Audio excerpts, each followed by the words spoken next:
Oh god, what have I done? This might just be the dumbest strategy I have ever seen, but does it actually work? So basically, there's a strategy in Age of Empires 3 that lets you spam a ridiculous number of peasant militia at the low cost of frying your computer.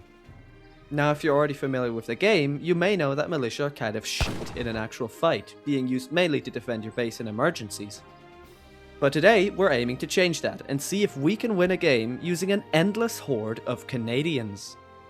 To demonstrate this strategy, if you can even call it that, we will be playing as the British, against, you guessed it, the French. You could actually do this strategy as either the British or the French, as both of them have the necessary technologies, but the British voice lines are just too iconic, so I've chosen to play them for today. In the beginning of the game, we do what we usually would. We train villagers, ruin Bambi to pay for more, and as we age up, build a shit ton of houses. Since we're playing the British, every house also gives us a free villager, which helps us to really get our economy going. And to top it all off, we'll be sending some villagers from our deck as well. And yes, you heard me right, this is also a card game. So now, we're just past 9 minutes into the game, and things are looking good. Our house boom is nearly done, we've got well over 40 villagers, some early buildings, and most importantly, some big beautiful goats. We'll make sure to fatten those up so we can harvest their organs later. At this point, our economy is actually in a pretty decent spot, which is important because the entire strategy from here on out is going to be horribly inefficient in terms of actual resources. We also have some trading posts. They'll be quite useful as they let us recruit native soldiers that don't cost us any population space. This Berber one, for instance, lets us train some camel riders, and the Jesuit one lets us train some glorious dragoons.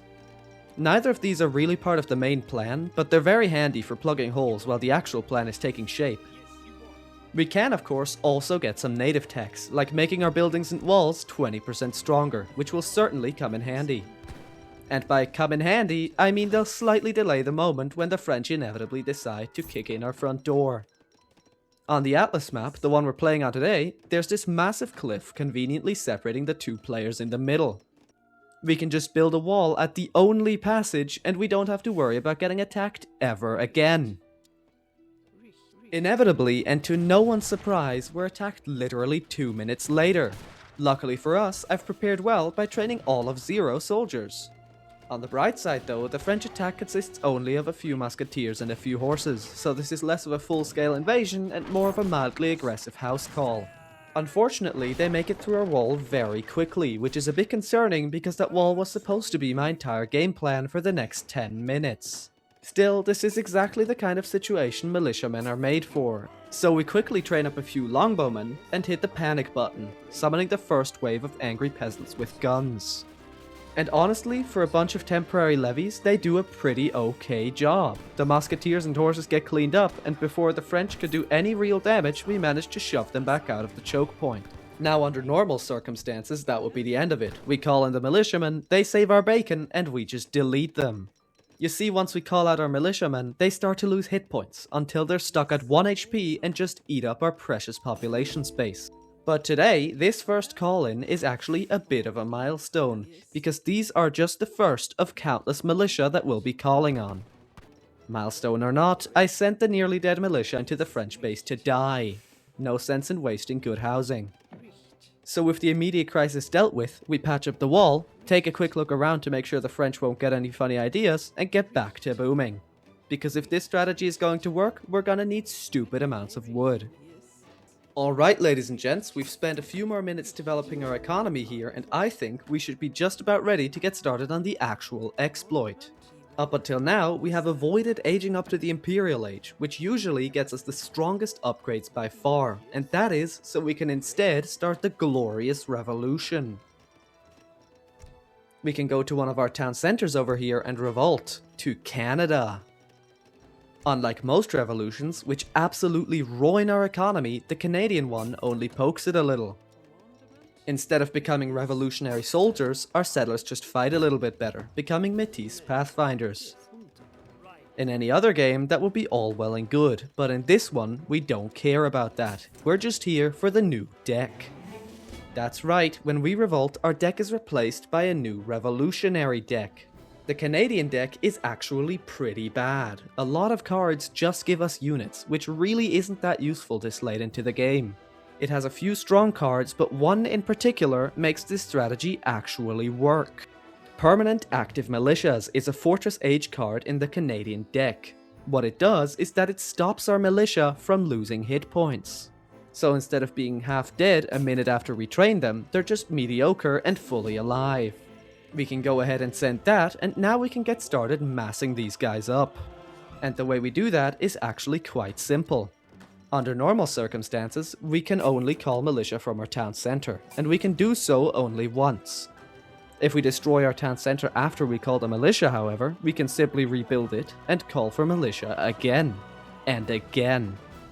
The only limits on our army are now our economy and patience. And since we've kept our eco intact, we can essentially keep doing this indefinitely. We'll get started on that and we can check back in a bit.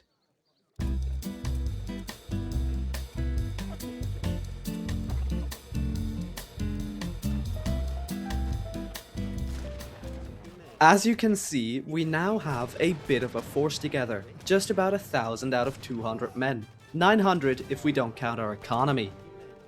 Thanks to our little workaround, they're also all healthy and in tip-top shape, for militia anyways.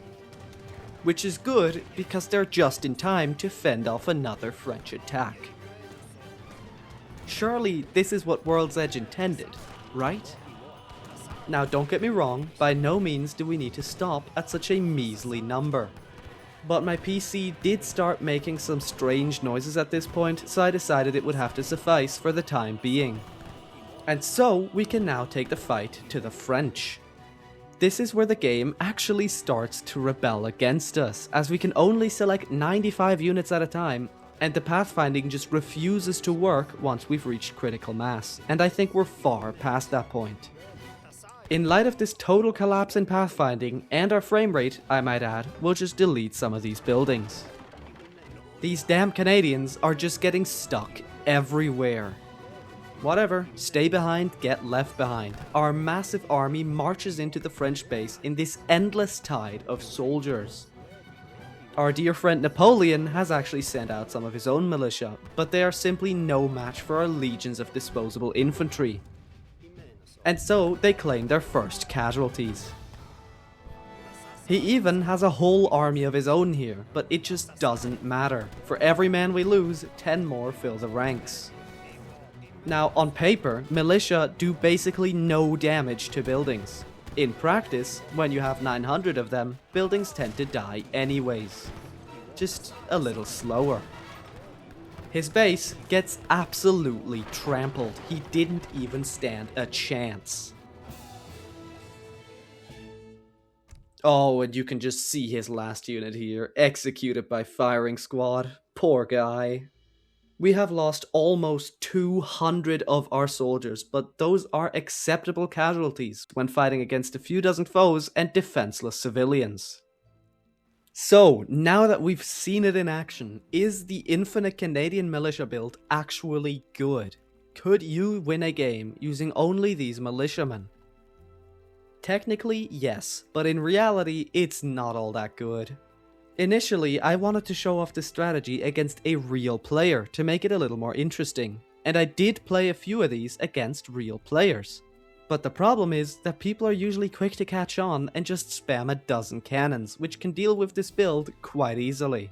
It's good for a laugh, it's just not actually good. All that being said, I would still definitely recommend trying this against a friend or an AI. The strategy is that perfect blend of dumb fun, and when you do pull it off, it's super satisfying. If you've got any other cursed AoE3 strategies I should try, let me know in the comments. If you enjoyed the video, please leave a like and subscribe to the channel. Thank you so much for watching. Bye now.